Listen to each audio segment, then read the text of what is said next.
শুধু শুধু উনি বানিয়ে বানিয়ে কেন মিথ্যে লিখবেন? তবে একটা কথা কিন্তু তুমি একদম ঠিক বলেছো, আমার বিষয়ে সবটা জেনে যে সম্বন্ধ আসবেন তাদের নিয়ে আমাদের এগোনো উচিত। আর দাদা প্লিজ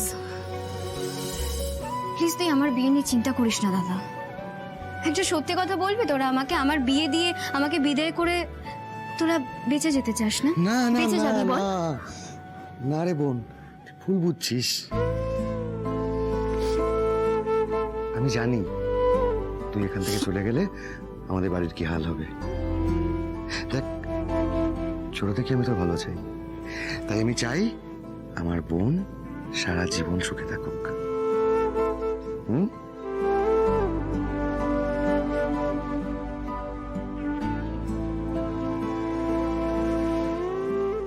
তাহলে চিন্তা করিস না আমার বিয়ে নিয়ে, করিস না। আর বৌদি, তুমি যদি আমার বিয়ে নিয়ে এভাবে চিন্তা করতে থাকো তাহলে তোমার চোখের তলায় কালি আর কপালে ভাঁজ পড়ে যাবে, সেটা নিশ্চয়ই ভালো দেখাবে না, বয়সটাও বেশি লাগবে। তার থেকে বরং আমি বলি কি, তুমি একটু নিজেকে নিয়ে ভাবো, একটু রিল্যাক্স করো। আর দাদা জানিস তো, আমার মনে হয় এত তাড়াহুড়ো করে কিচ্ছু হয় না, দেখবি যখন যা হবার তখন তাই হয়। So don't worry. আর তোরা প্লিজ শুধু শুধু আমার জন্য নিজেদের মধ্যে এভাবে ঝামেলা করিস না।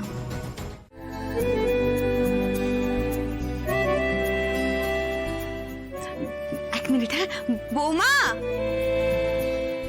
ওমা শোনো না, বলছি যে একটু শরবত বানানো ওদের জন্য। সতীশ সতীশ সতীশ এসছে, শরবতটা বানা। ওগো শুনছো?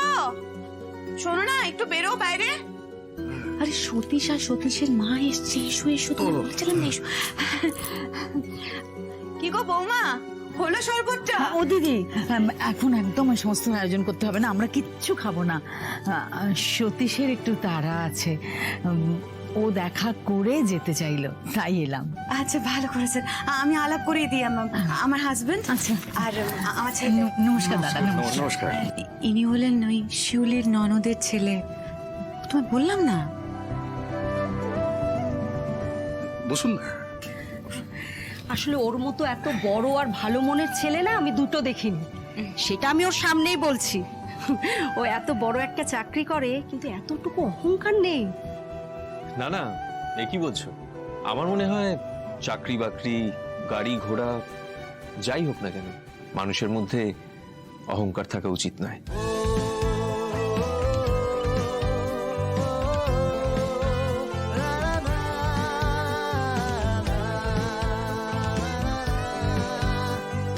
দিদি, শ্রী কি এখন অফিসে? না মানে আজকে তো উইকেন্ড, সতীশের ছুটি, আর সতীশ অ্যাকচুয়ালি কালকে একটু বাইরে চলে যাচ্ছে, তাই আচমকা আসা। প্লিজ কিছু মনে করবেন না। এ বাবা, না না, মনে করা কি আছে, আসলে হ্যাঁ সেই অফিসে আমি এক্ষুনি ব্যবস্থা করছি ওকে আনানোর। হ্যাঁ এক মিনিট, সময় দিকে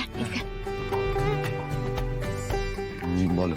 বলছি কি, চটপট শ্রীকে ফোন কর, ওকে বল অফিস থেকে বাড়ি চলে আসতে এক্ষুনি। ফোন করলে হবে না মা, আমাকে গিয়ে ওকে বগল দাবা করে নিয়ে আসতে হবে, তাহলেও আসবে। যা পারিস কর। শোনো, তুই বুঝতে পারছিস তো, এনারা সবটা জেনে বুঝে তারপরে এসছেন।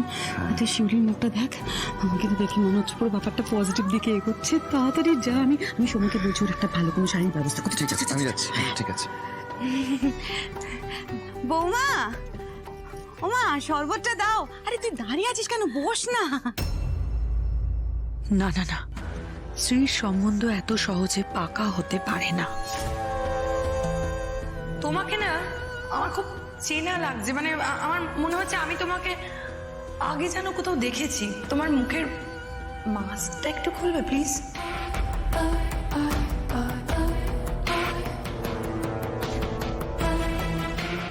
আমিও দেখবো এই দেখা করার ইচ্ছেটা সতীশের ঠিক কতক্ষণ থাকে। আমি না সত্যি জানি না আমাকে এভাবে জোর করে টেনে নিয়ে যাবার মানেটা কি। না মানে দেখলে হাফ ডে হয়ে গেল, কতগুলো টাকা কাটা যাবে, পুজো এত খরচ, এত কিছু আছে, এ সময় সেই সব কিছু নিয়ে ভাবাটা বুদ্ধিমানের কাজ হতো না? দেখ, এবার মনে হয় দুর্গাপুজোর আগেই তোর বিয়েটা হতে চলেছে, তখন বরের সাথে একসাথে দুর্গাপুজো কাটাবি। দাদা প্লিজ, তোরা এক কাজ কর না, আগে ওনাদেরকে আমার বিষয়ে সবটা বলে দে, তারপর যদি ওনারা রাজি হয় আমি না হয় দেখা করব।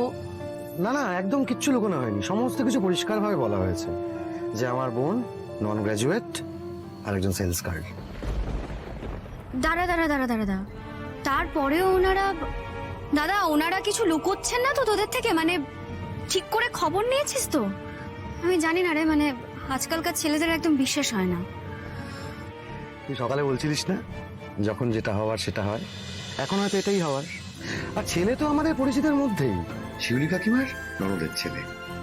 ছেলে হলো ইঞ্জিনিয়ার, বড় চাকরি করে, ভালো বাড়ি, আর দেখতে শুনতেও ভালো। সব দিক থেকে আমার পারফেক্ট ভগ্নিপতি। তোরও ভালো লাগবে দেখিস।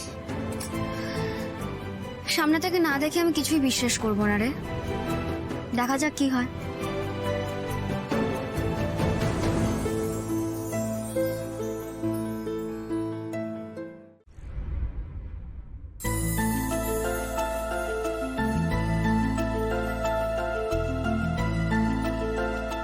সারা দিন মেয়েটার শোরুমে প্রচুর খাটুনি হয়, আর সপ্তাহে মাত্র একটা দিন ছুটি পায়।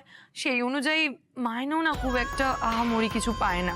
তবে হ্যাঁ, এই চাকরিটা কিন্তু আমাদের শ্রী অনেক পরিশ্রম করে নিজের চেষ্টায় পেয়েছে, তাই কোনোভাবেই শ্রী এই চাকরিটা কিন্তু ছাড়বে না। তবে হ্যাঁ, এই চাকরিটা ছাড়াও কিন্তু আমাদের শ্রী আরো একটা কাজ করে। Tiptop A to Z cleaning কোম্পানির নাম শুনেছেন তো?